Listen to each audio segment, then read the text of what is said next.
right, good afternoon. Thank you for joining the final installment of the Wednesday webinar series. My name is Antonella Salmeron, and I am your host for today. Today's session will be in an office hours format. So we'll have subject matter experts from HUD's Office of Recapitalization, the Special Application Center, Voucher Program, and Field Operations, who will be available to answer questions about repositioning. You may ask questions using the Q&A function on Zoom that I will monitor, and I will read your questions to the speakers, or you can also raise your hand to be unmuted if you'd rather ask your question verbally. If you would like to notify our team of any technical difficulties, please send us a message using the chat box. Today's session is being recorded and will be available on Hot Exchange in about 3 weeks following the webinar. Immediately following the webinar, you will receive an invitation to complete a survey, and we ask that you please complete this with any feedback that you might have for us. With that, Jane, please take it away. Thanks, Antonella. I'm Jane Hornstein, and I'm with the Special Application Center. We have on the line with us John Artavini, Kathy Seibest out of the SAC. John is with the Recap team, Melissa West from the Voucher Office, Tamika Green, and Will Levy also from Recap. So just real quickly, why we're here. The goal of this series, this webinar is to sort of put a wrap on the whole Wednesday webinar series that we've been doing since 2020, and answer your questions in an office hour setting. So it's a pretty straightforward, simple. We're gonna just give you a little bit of background on what we did, and then we'll open it up for questions. We started the webinar series in 2020 with the objective to reach PHAs considering a repositioning strategy. We tried to identify specific issues that we were hearing a lot about from various housing authorities. There have been a total of 27 webinars, and we've had over 3,000 attendees. All of the webinars have been recorded and are posted on HUD Exchange. We'll be sending around this slide deck afterwards. So you'll have this for your records and you'll be able to go back and look. We also have listed out all the webinars we have done. So all 27, and those are all listed below. Just real quickly, we also know that with HIP coming online, there's lots and lots of questions. There is a webinar scheduled for the HIP implementation on Tuesday. The same with HOTMA, all the new rules and regulations coming out around HOTMA, and they're having a training on Monday. So we may not have all the answers today, and we're going to try not to entertain a lot of questions on this. So if you can, please save those for next week. But we do know that there are lots of questions and concerns about them, but we're trying to do as best we can with them. And Antonella is putting the links in the chat now for you for those two webinars. So you may want to create your own invite. It's on a broadcast format, so you can just join it. You don't have to pre-register. And let's see. So this is the list of what we've done over the years, and it's again pretty extensive. Thank you, Antonella. Yeah. And the key takeaways, the main thing we want you all to know that repositioning is optional and voluntary. No one's telling you have to do it. There's a lot of good reasons to do it and a lot of good reasons not to. So, these are individual decisions by each housing authority. We want to make sure you're engaging your residents in the field office and your repositioning plans early on. The sooner you can let everybody know what's going on, the more input you can get and make sure it's not, you don't end up somewhere you don't want to be. Um, we want you to explore the repositioning options that align with your goals in the PHA plan. And there is a specialized panel call that you can request with headquarters on repositioning to discuss either specific projects or an entire portfolio. Please contact your field office and they will call it in and we can set it up for you. We may do some pre-interview or have you fill out a form prior to. So we have some background coming into the call, but the calls are usually about an hour, and they're usually pretty helpful. Okay. Um, so should we start? Oh, the next one talks about asking questions on the Zoom platform. Okay, Yes. so Um, you Thank you, can Jane. Yeah. go ahead. So the chat is disabled in terms of you can reach us, but not everyone in the call. So that keep it just in case you need any technical tech assistance there. Uh, but if you raise your hand, I will unmute you if you would like to ask your question verbally, or if you rather use the Q&A function as depicted here on screen, you can do that as well. I'll go back to this slide and then I'll just invite folks to either raise your hand to come off mute and I'll unmute you, or please start plugging in your questions using the Q&A function.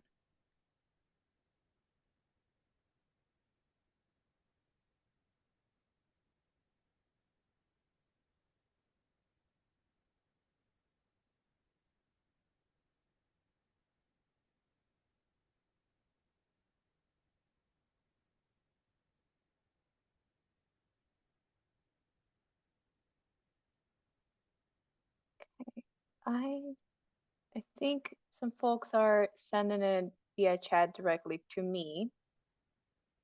So I'll start copying and pasting those here in the chat for everyone to see. But we have a question from Jen asking how are TPVs project based?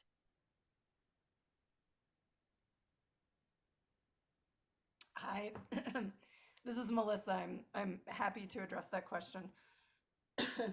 So I think the primary thing for housing authorities to think about when it comes to repositioning and project basing your TPVs is that you need to have a clear plan from the start and you need to ensure that you comply with all PBV requirements.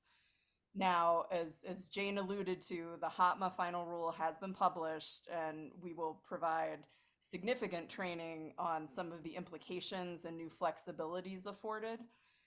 But by and large, the lion's share of the standard PBV rules still apply. And you need to think about on the front end what exactly you want to do with your units. And the starting point is really when you're looking at your PHA plan, your admin plan updates, and your discussion with your residents and notifying the public.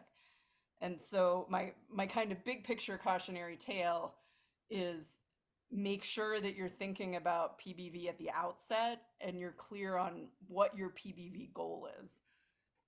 And if you do that, then you can follow the standard process of making sure you have the right information in those plans, making sure you're letting your residents know what their offer of comparable housing is going to be. One of the biggest things that we see is a lot of times housing authorities tell their residents that a tenant based voucher is going to be their offer of comparable housing, but really the housing authority wants to project base those.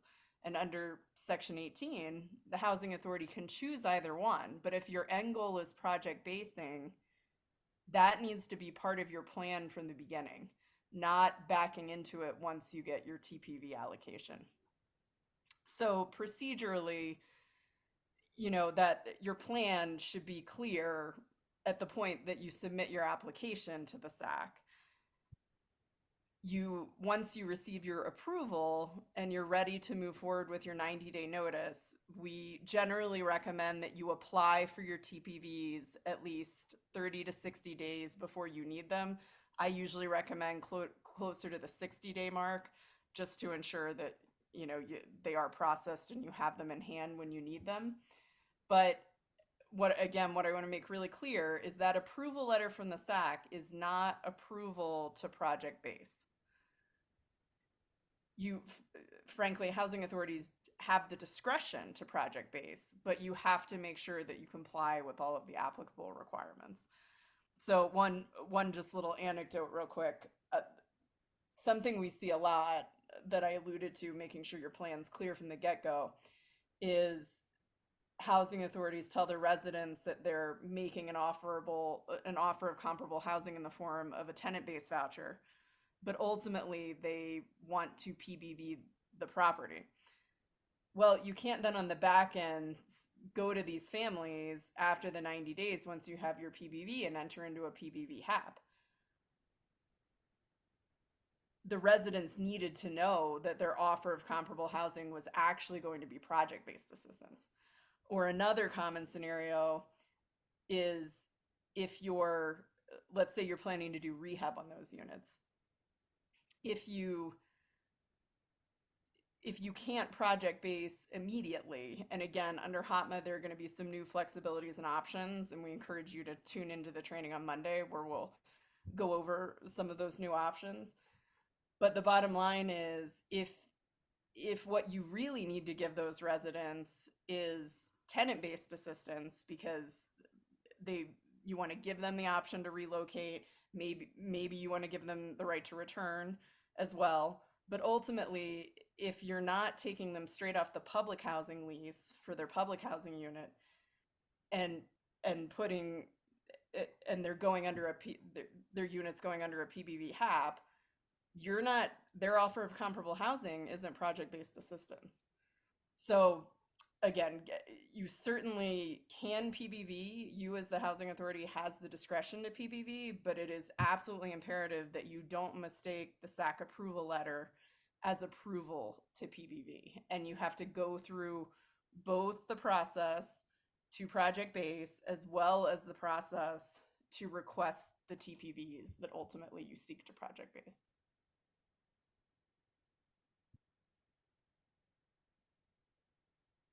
Thank you. We have a good bit of questions related to TPVs. And I forgot to mention this earlier, but thank you to everyone who took the time to fill out the survey that we sent along with the registration link, kind of asking for folks to submit questions ahead of time. I put one of those in the chat here for our HAT speakers to take a look at. The question was asking, is there a process to follow for project-based in Section 18 TPVs, like the PVV checklist provided for the RAD Section 18 program, or should we follow the PVV checklist provided by RAD Section 18 program?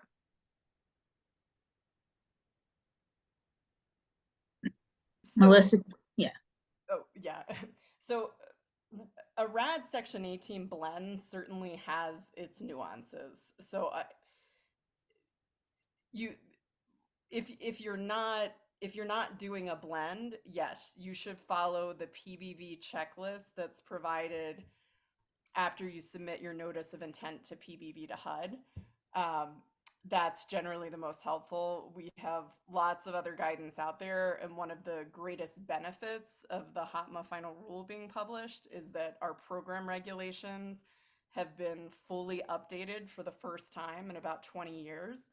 So we feel like it's going to be a little bit more intuitive to help you move through the regulations, have everything in one place. All of the updates are in there to help you know the steps that you need to take.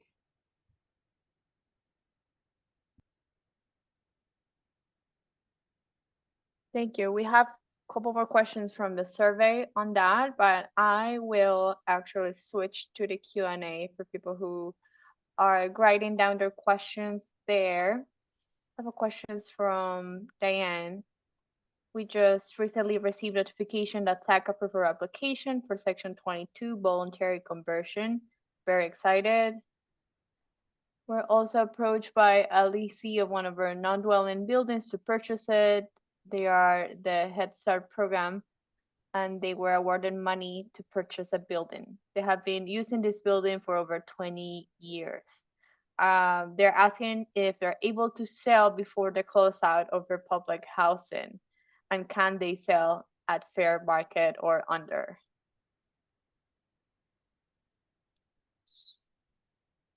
So, Jane, yeah. yeah, so yeah, you can go ahead, sorry.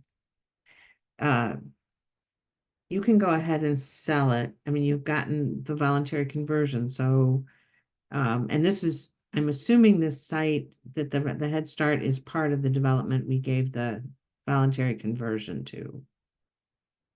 Assuming that it is, if it's a separate site, it may need to come back in for Section 18 disposition.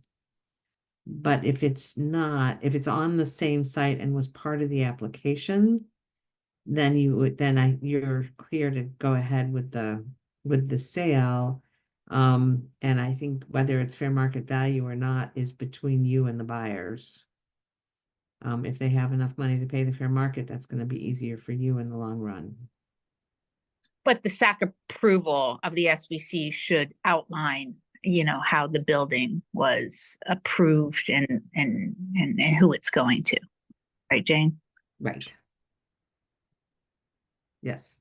And if it doesn't, if as Jane said, this is like even on the same site or a different site, if it wasn't specifically included as a non-dwelling building in the PIC application and part of the approval, then you should come back in and request that disposition.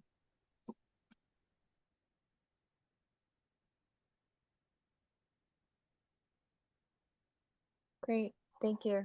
Um, Going back to the survey questions, we had a question related relocation. If we are relocating residents to a different unit at the housing authority as comparable housing, do we have to use TPV or can that rent be paid out Section 8 funds?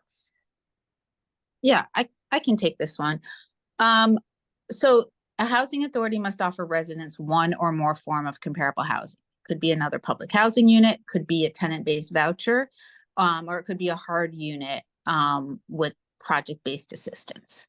So TPVs are not automatically issued as a result of a SAC approval. The SAC approval authorizes a certain number of TPVs, but the housing authority must apply for them separately after SAC issues the approval. PHAs are not required to apply for the TPVs that the SAC approval authorizes. So if I understand this question, if the housing authority is saying, hey, we're underutilized in our HCV, we got plenty of resources to just use our own HCV allocation to relocate the families with Section 8, then by all means, they can do that. Most housing authorities, if HUD is willing to give them TPVs, especially if they're going to be permanently renewed under their baseline, will and do apply for them, but it's not required. So hopefully that answered the question.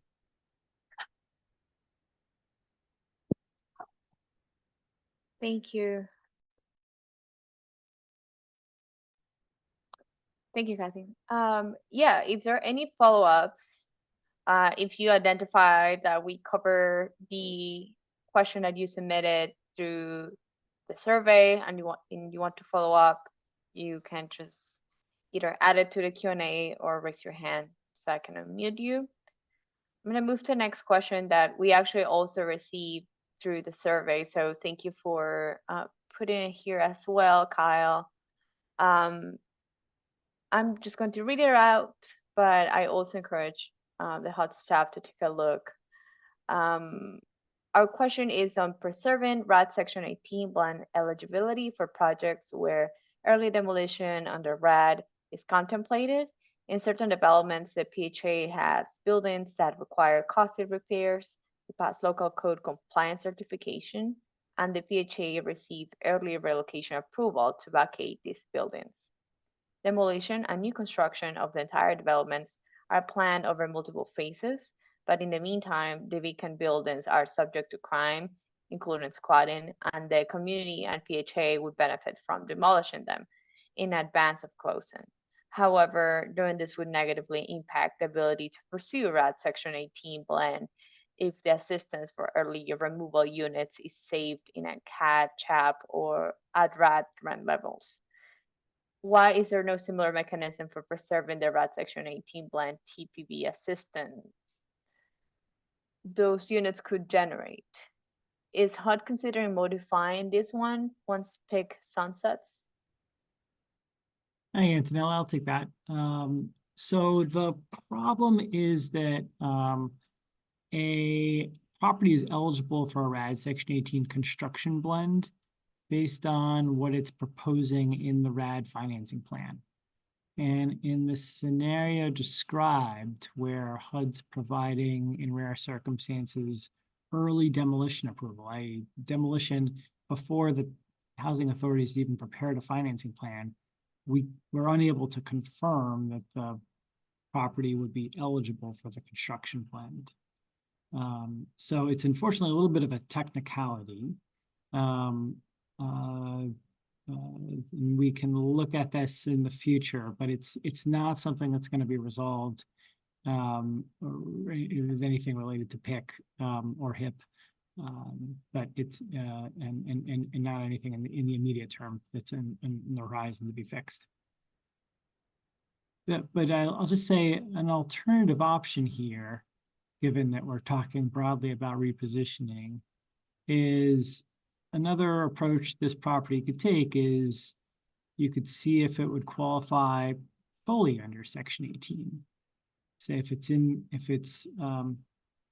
requires so much work, and including work to get it to code, the property might more viably reach the Section 18 obsolescence test. It might still be important to the PHA to hold on to the RAD tenant rights, which can still be done if the PHA takes a portion of the units out through RAD, but takes the rest through Section 18 under obsolescence. So that might be another way of getting to the higher rents at the property. And Kyle, if you want to follow up here on this call, take yourself off mute and keep talking about it, or if you want to just take it offline, whatever you prefer.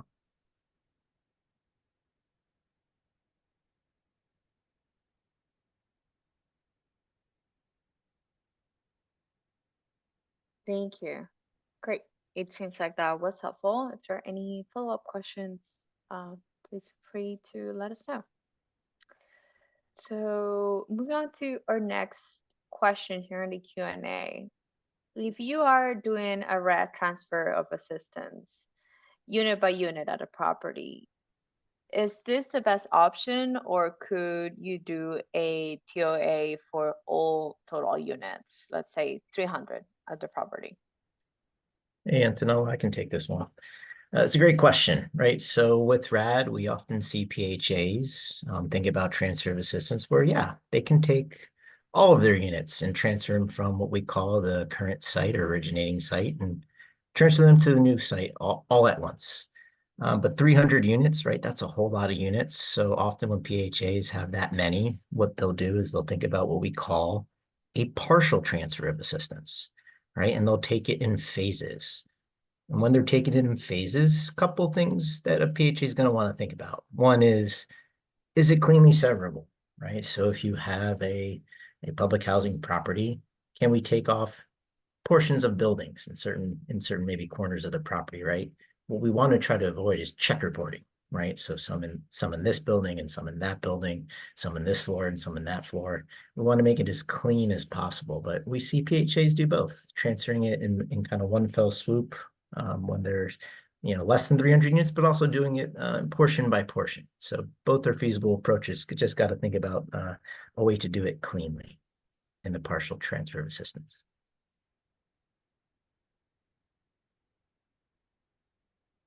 Thank you, John. Just bring in a question from the survey.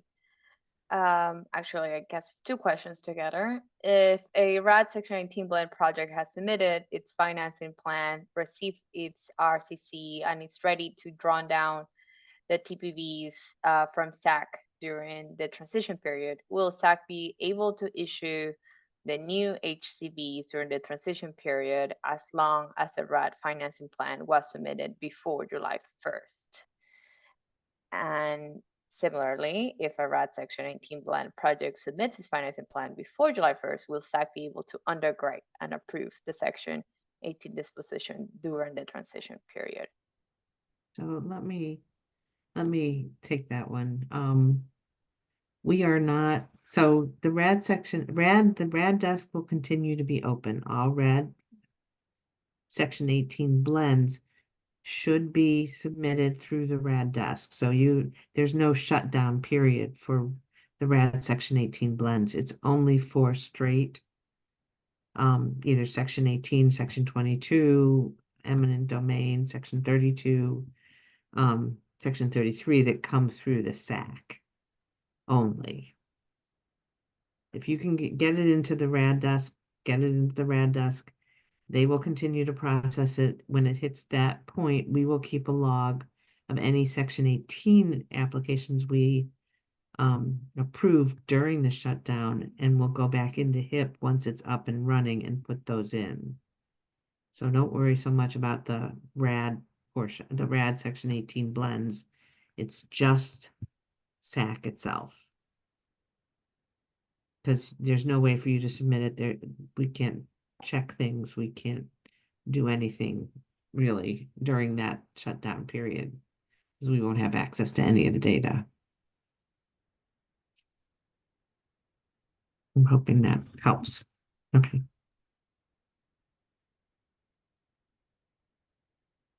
Thank you, Jane. Uh-huh.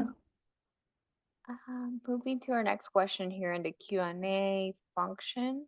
Are TPVs issued in streamline or straight voluntary conversions considered relocation vouchers or replacement vouchers? In a streamlined voluntary conversion, they are considered replacement because our understanding is you're not going to bring back any kind of public housing. On that site, you're actually going to close out your ACC. Now, even if you're going to do Faircloth to RAD, those will convert to RAD very quickly. So we still would give you the replacement vouchers. Under voluntary conversion, I think that's something you all need to tell us, but for the most part, it's going to be replacement, not relocation. Relocation, we only issue relocation vouchers if you are bringing back ACC Section 9 units on site. I don't know, Kathy, if you have something to add to that.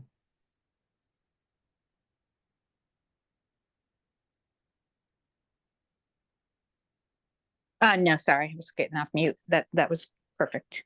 Thank you. Okay, thanks. Just once again, folks, if you want to rather ask your question verbally, just make sure that you raise your hand using the Zoom function for that. Or you can also write down any questions using the Q&A function. I'm going back to the questions we received through the survey. Someone asked, are TPVs officially project-based when we enter into a PVB HAP contract? So the easiest interpretation and answer to that question is yes. Once units are under a PBV HAP contract, or they're considered part of the PBV program. So that voucher assistance would be considered PBV.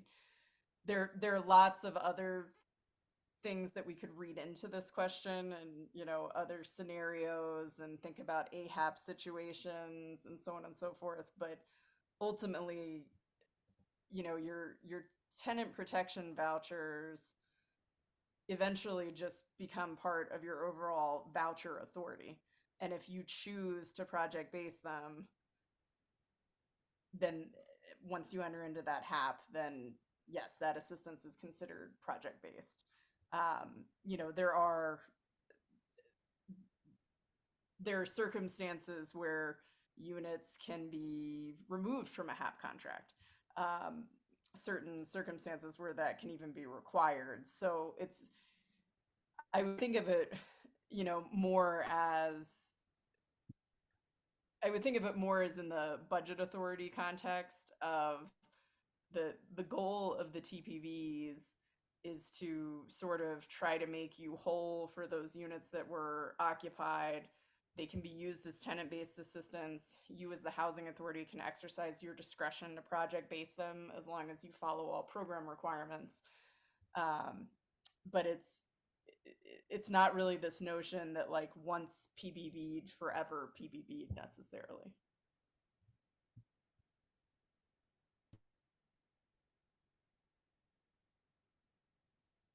Great. Thank you.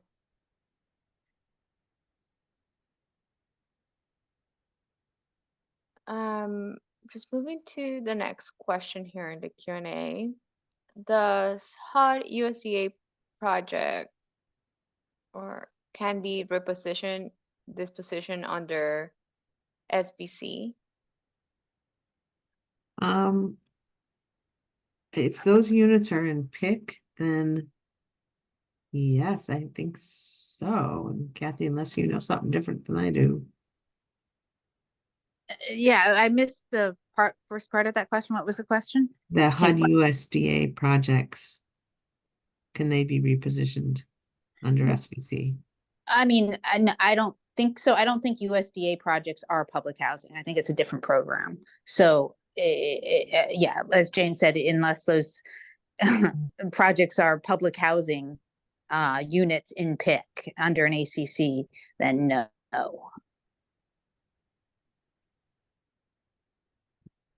To jump back to the last question about when do TPVs, officially become project based. One of my fellow panelists put a note in the chat to make a good point that it's really important that you are accurately reporting your units in VMS. So you want to make sure at the point that they do go under a HAP contract that you are reporting them in VMS as being project based. That can have, ultimately, we look at all of these different data sources and determining things like where you are with your program cap, for example. So you want to make sure that you're always reporting them accurately and kind of monitoring that data to make sure it's accurate as you go as well.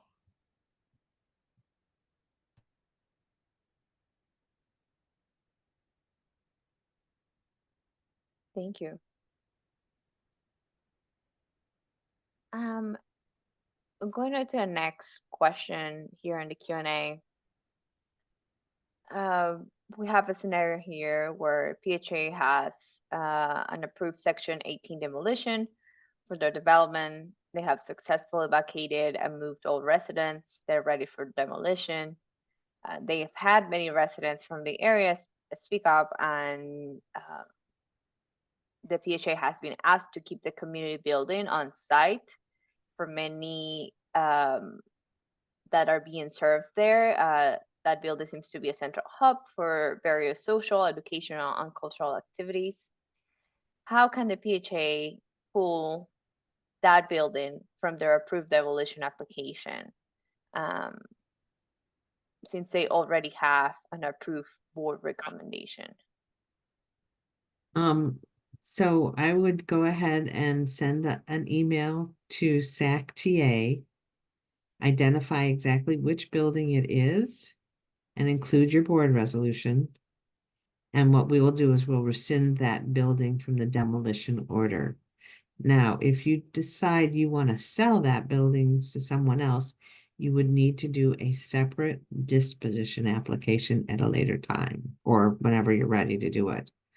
But if you're going to keep it and just leave it in the portfolio as is, then go ahead and just submit an email to SAC-TA, identify the DDA that was approved, the building that you want rescinded, and the board resolution, and we can go ahead and issue a rescission of that building.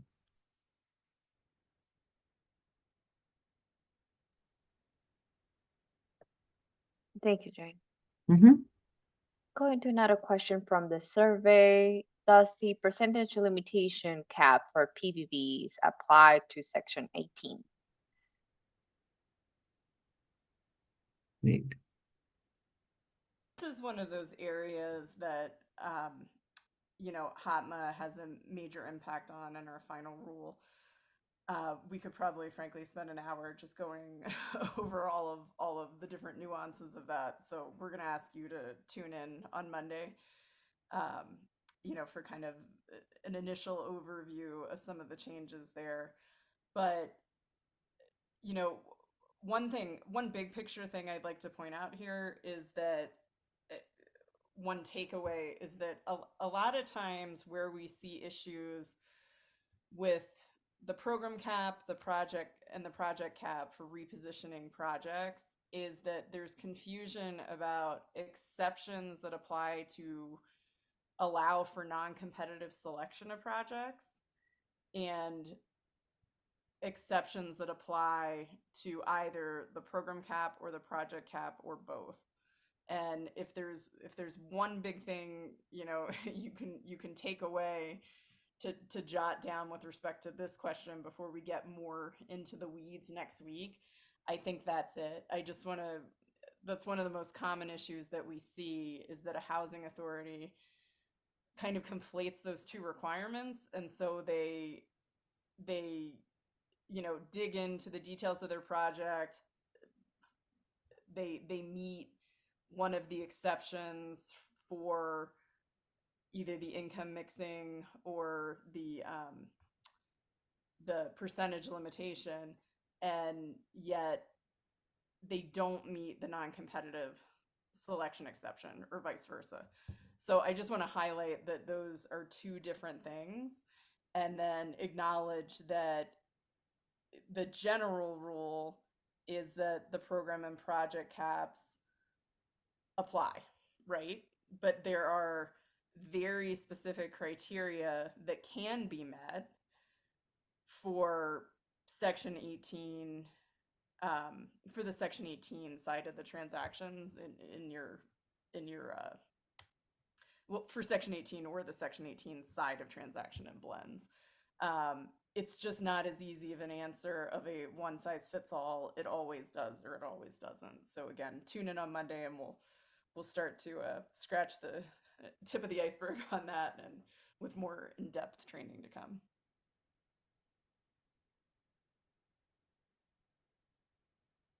And then it looks like we have kind of a follow-up related question there.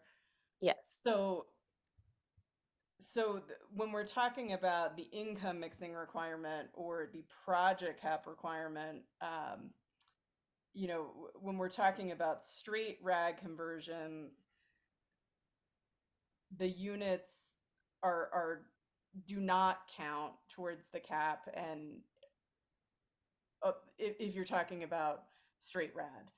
Again, on the Section 18 side, we'll want to walk through those specific requirements to make sure that everything is met.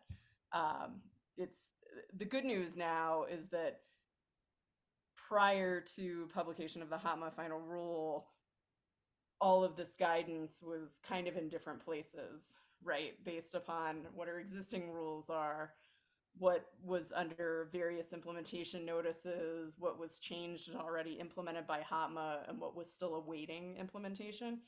And so we've really made an effort to pull that all under the final rule. But again, we'll go over the details of that starting next week.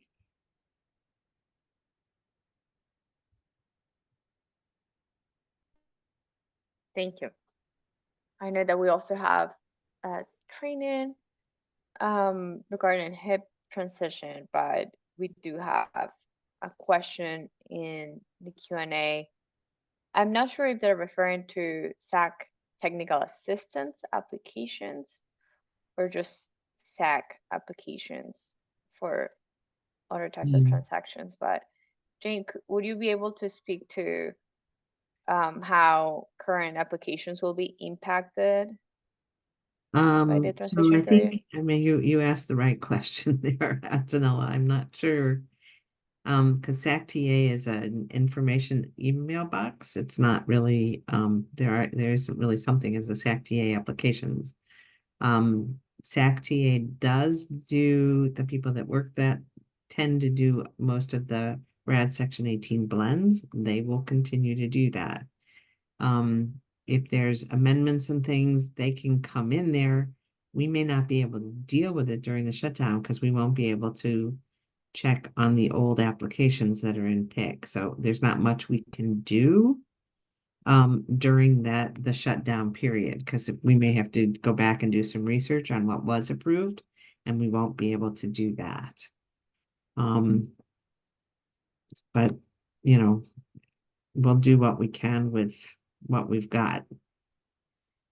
Just know that we won't have access to any data. So we're, while we may get something, we probably would write you back and say, I'm sorry, we can't do anything with this right now. We'll have to wait until PIC is up, or HIP is up and running, which should be late October, early November at the latest. Thank you. And just before we move on to the next question here in the Q&A, a related question of the transition came through the survey. Not sure, Jane, if you would like to take on that. How will PHAs process or submit monthly 558s for HCVs, PVVs during the transition period? It seems like it was not clear from the notice.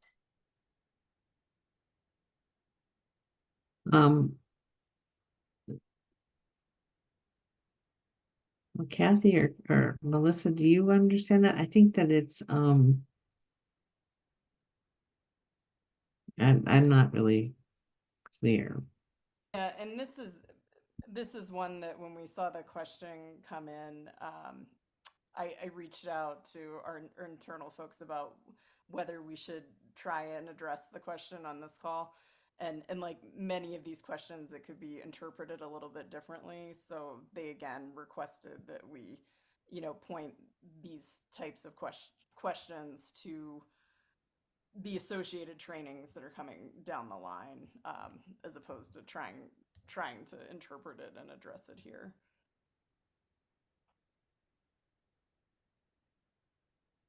Okay, thank you.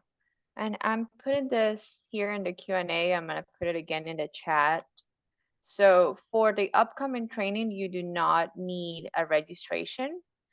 This will be a broadcast. So all you need to do is mark your calendar for Monday, May 20th at 11 a.m. Eastern time, and then copy and paste the link that I'm sharing here in the Q&A, and I will copy it again on the chat. So you do not need to register, and this will not be through Hot Exchange.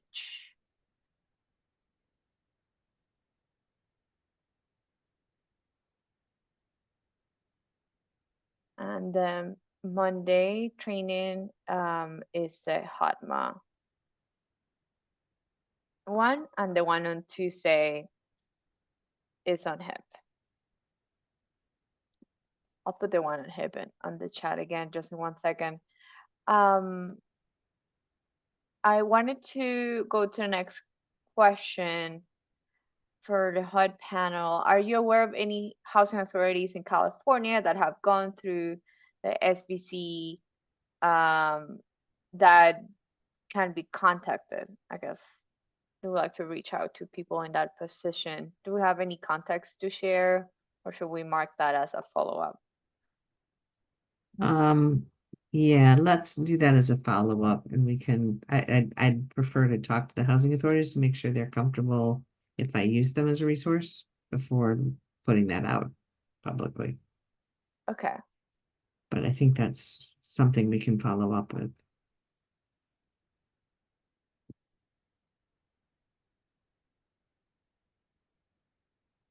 I'm just marking that, so when I look back at the Q&A, I can make sure we follow up via email. And did put the, oh, I guess it's the same one twice. 1 second. Just make sure that training, the HIP training link is here. Yeah, so put it here in the chat again. Be sure to mark your calendar and join the broadcast at the time listed here in the description. So we have some kind of, I think, copy and paste from the notice.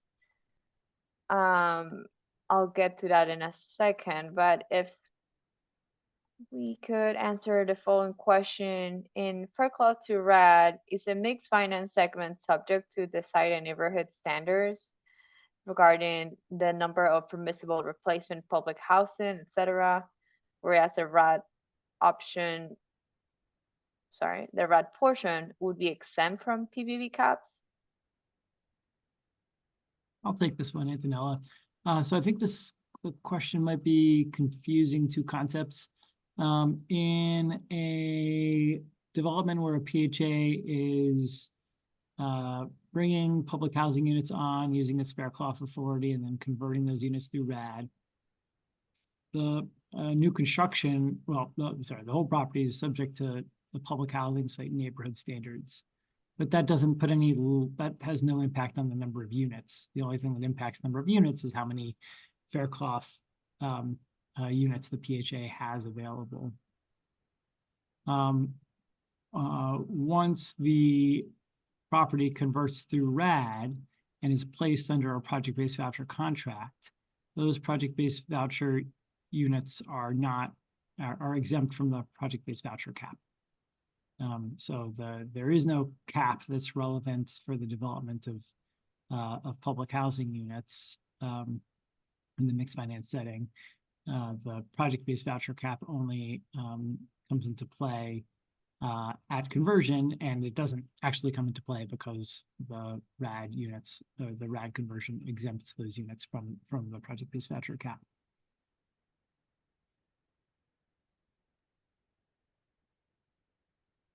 Thank you. So we have some portions of the notice, I think, here. Not necessarily if that was the same attendee who posted the question later at 1:47, but unless the HUD team would like to kind of highlight anything from the HUD notice RAD 4V comment, I think I can maybe move those out of the way and continue with the questions. Yes. Okay.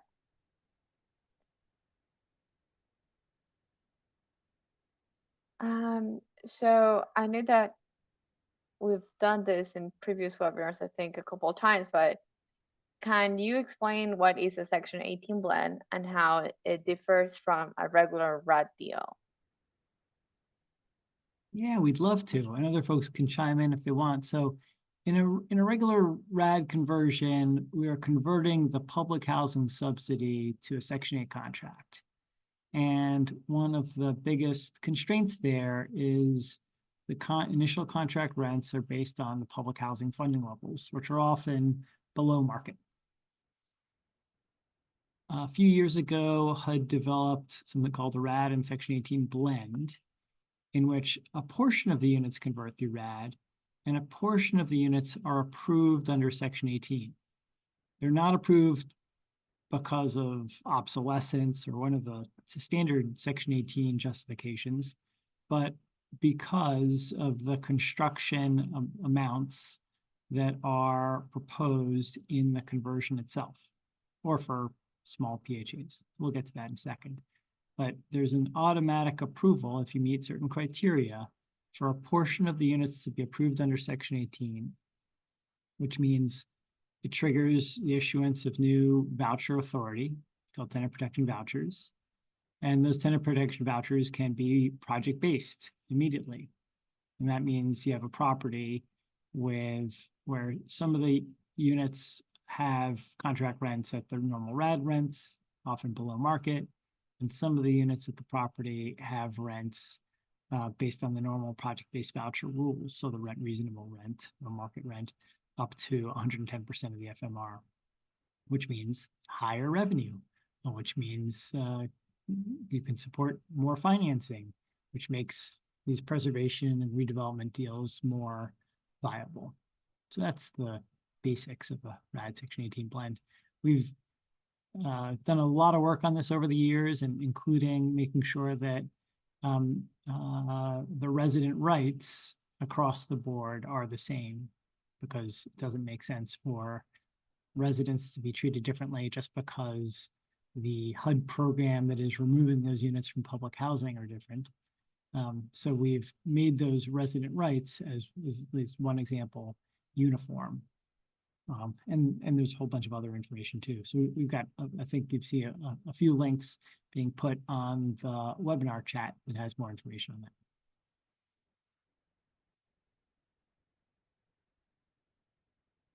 Thank you. Great.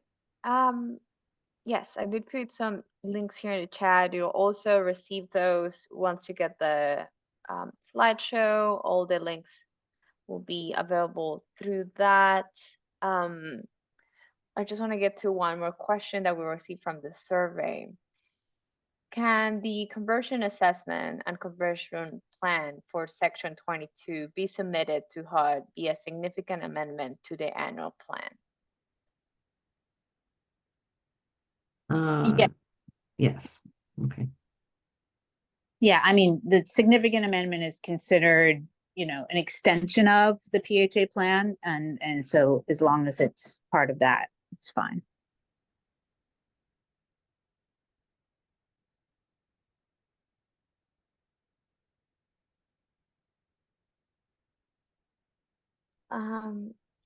Kathy, if you could take a look at the chat, I think we received a message directly there. I'll let you address that after we get to our next question. Does that sound okay? Yeah, which issue is this? First one. Which chat? In the chat, not the Q&A, just the chat. This is Melissa, and I think we can try to reach out individually, but just real quickly, I would point out that the question that came in seems to be conflating selection of a project under 983.51 and they say PBV percentage limitations. So I'm not clear if they're conflating the program cap or the project cap with selection of a project under 983.51, but the person submitting the question is right. There is a waiver of 983.51, but that doesn't have anything to do with quote unquote PBV percentage limitations. And again, we can follow up more detail because it's a pretty lengthy question, but I think there's just some confusion there, overlap of different requirements.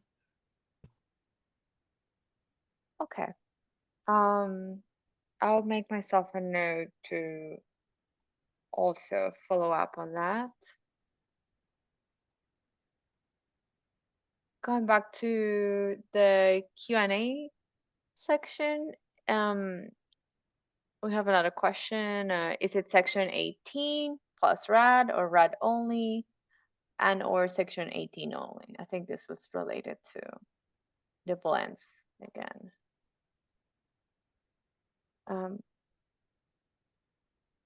So I'm not, so Kathy, if you want to come off mute to clarify, but in a RAD section 18 blend, there's always some mix of RAD in section 18 for it to be a RAD section 18 blend.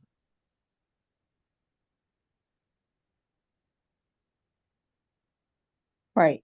Right. Yes. Not seeing any hands up to come off mute, but please feel free to do that or type down your follow-ups here in the Q&A. Another question, is there any movement on utilizing the public housing income limits versus the HCV limits? It would be very helpful in our area to assist workforce housing needs.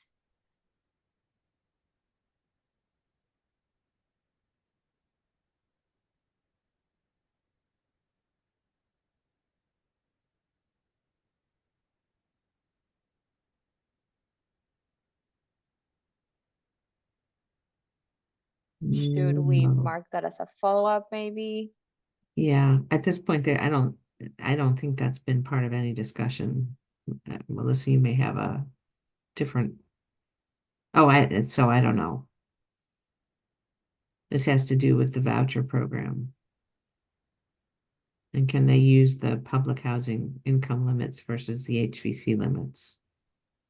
And So I'll chime in though. Melissa can correct me if I'm out of my league, but I know in a lot of this, we see this a lot in RAD conversions where properties leave public housing and enter into the project-based voucher program. So we see both sides. And I think we've seen PHAs have the standard income limit in the voucher program is 50% of AMI.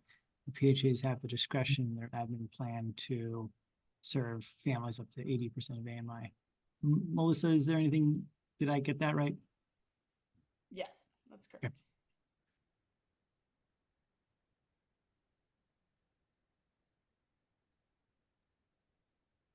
Thank you. I did ask the person that had submitted that to share their email privately, since it showed us an anonymous attendee, and then I wouldn't be able to grab your contact information if you would like to be contacted again about your question.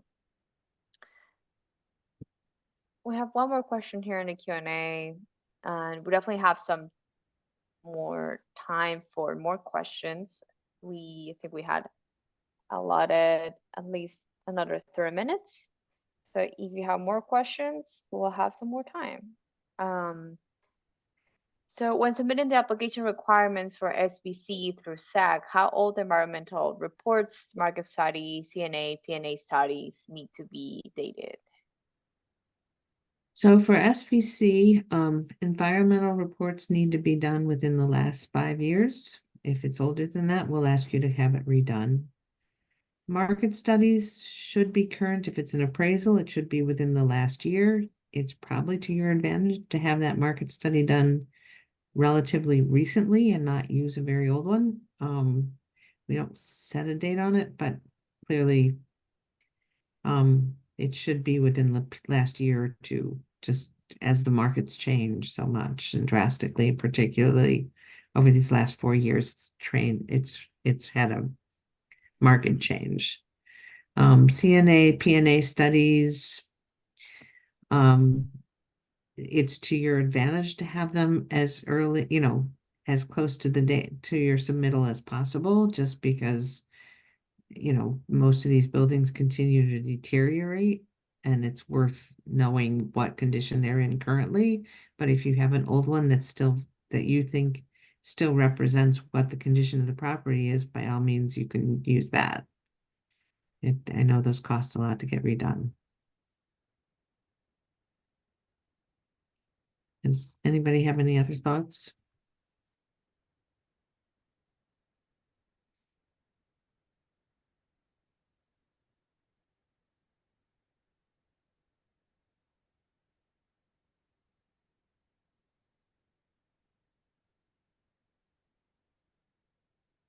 There's a new question. Yes. Okay, go ahead. No, just quick feedback that I'm getting that the volume seems to be very low for a couple of our speakers. So just flagging that. I can hear you okay, probably because I have very big headset on, but some of the folks connected online might be having a harder time listening. So just flagging that for you. Okay. All right. For phase section 18 demo dispo for the TDC cost analysis for a later phase, does the P&A have to be for that year versus an early year of phase 1, for example? It should be, the TDC should be the same year as the P&A was done in.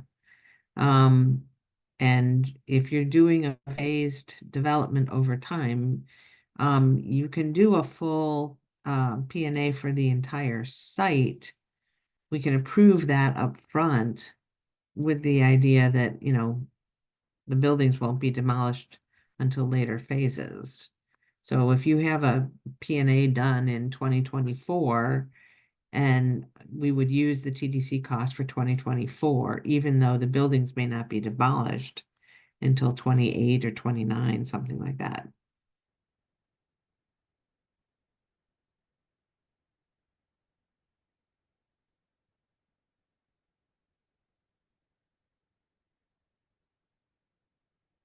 Okay, I think that the same person had submitted Okay, follow-up comments here.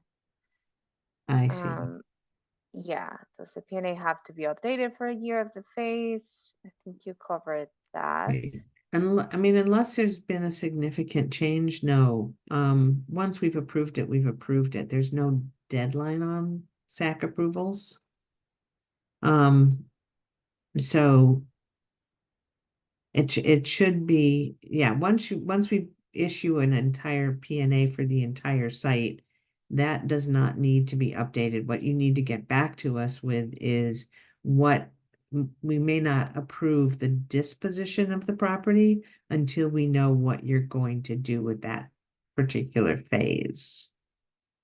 So for instance, if you come in and you say you have a 300 unit property and you want to break it into 6 phases.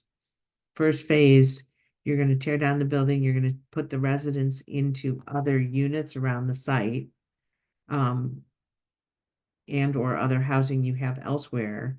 We would approve the demolition for the entire site, broken into phases, and this is why we ask you to do separate applications for each phase, because then it will have the time frame. So phase 2 is going to be 2 years out.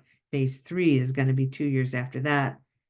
And you need to put those days in each of those applications and the exact units you want in each phase. So then when it comes to the first phase, you can send all 6 in at the same time. And a note in the phases 2 through 6 saying, please see application 1 for all the backup data.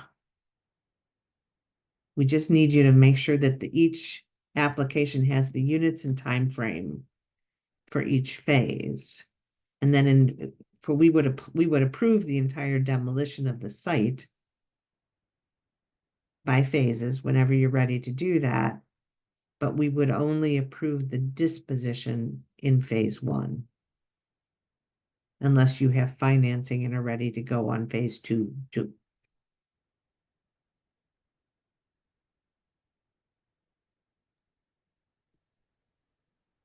Okay. Thank you, Jane. Okay, from the survey, we have a couple more questions. I know that we'll receive more information on HIP on the Tuesday training. I was wondering if, Jane, maybe you could speak on how will the shutdown of the, I know someone commented on the amount of acronyms, so on the inventory management system, PIH information center affect PHAs doing inventory removals, and what should PHAs do during kind of the shutdown period until we transition to HIP? make sure your field office is looped in and knows what's going on.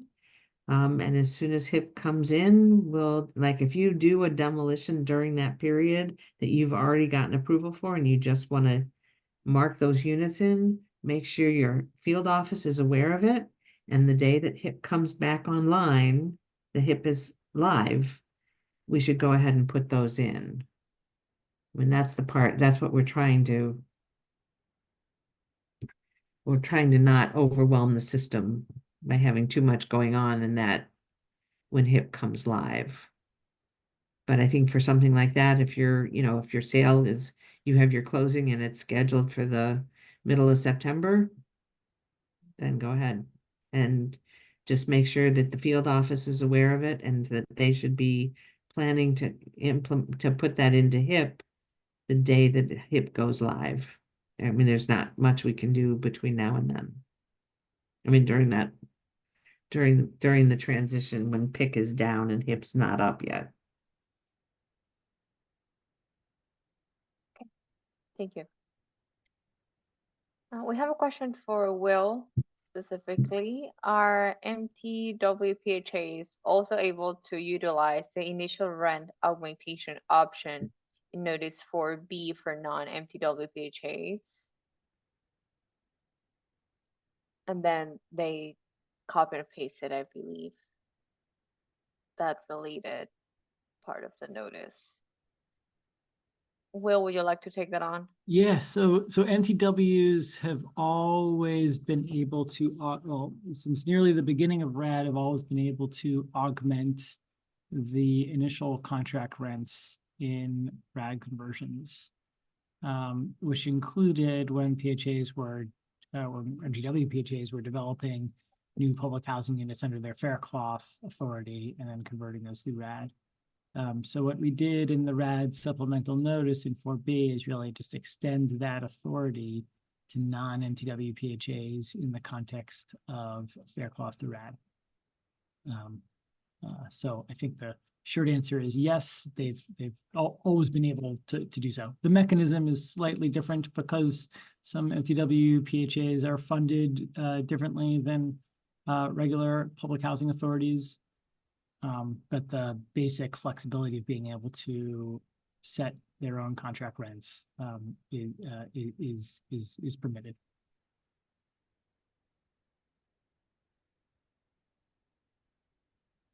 Thank you. I think I covered everything from the survey. We had a couple more questions also related to the transition to HIP that will be better suited for the training on Tuesday, so be sure to add that. And I think we have a follow-up actually, Will. Do you want to take on that? Yeah, so this is in relation to the different funding mechanics. So non-MTW PHAs are funded based on the level of or the amount of voucher funding that they've used in the year in the next year. And then the rest is held in reserves, whatever they haven't spent. And those reserves are potentially subject to being swept in certain budget years. MTW agencies are, their voucher programs, or at least the original 39 MTW agencies, are funded through as a block grant. So they get the same amount every year, regardless of how much they've spent, multiplied by inflation. So in both cases, the agencies are essentially working within their maximum budget authority, either an MTW's existing annual budget authority or a PHA's maximum budget authority from what they've been renewed plus what they have in reserves. And that both agencies are working within those budgets to increase the rents. It's probably a little complicated to explain. We have some more detail in the Faircloth to RAD guide about how this works for both MTW and non-MTW agencies. So we can, we'll put a link into the webinar chat for the Faircloth to RAD guide.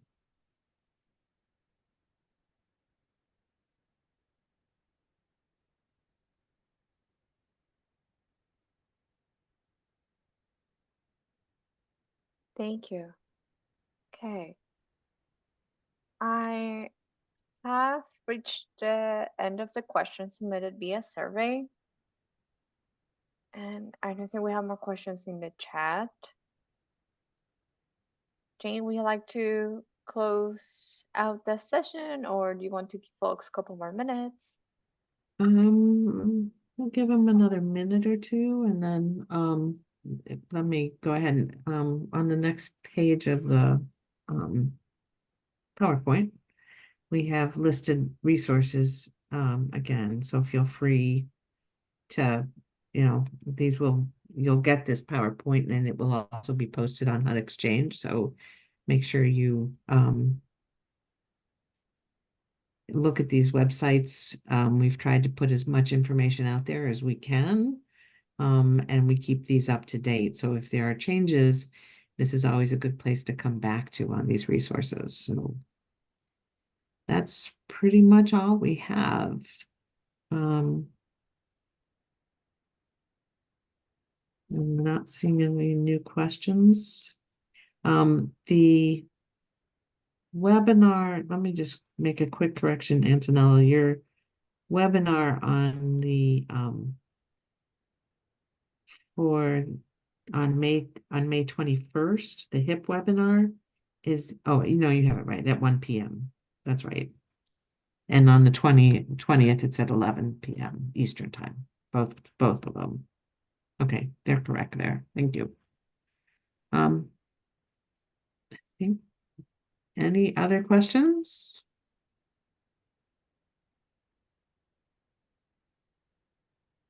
I see Will's been posting. He's got the Faircloth guide in there for those who want it, as well as other things. Does anybody else have more to say? I want to thank everybody for their time. Okay.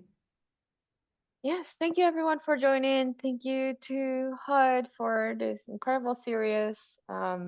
If you had any questions, we'll still be available to guide you through who might have a better answer than us at Enterprise, but our contact will still be there on How Exchange, and these materials will be posted. I'll send an email out to everyone who registered and attended for the event once the materials are available.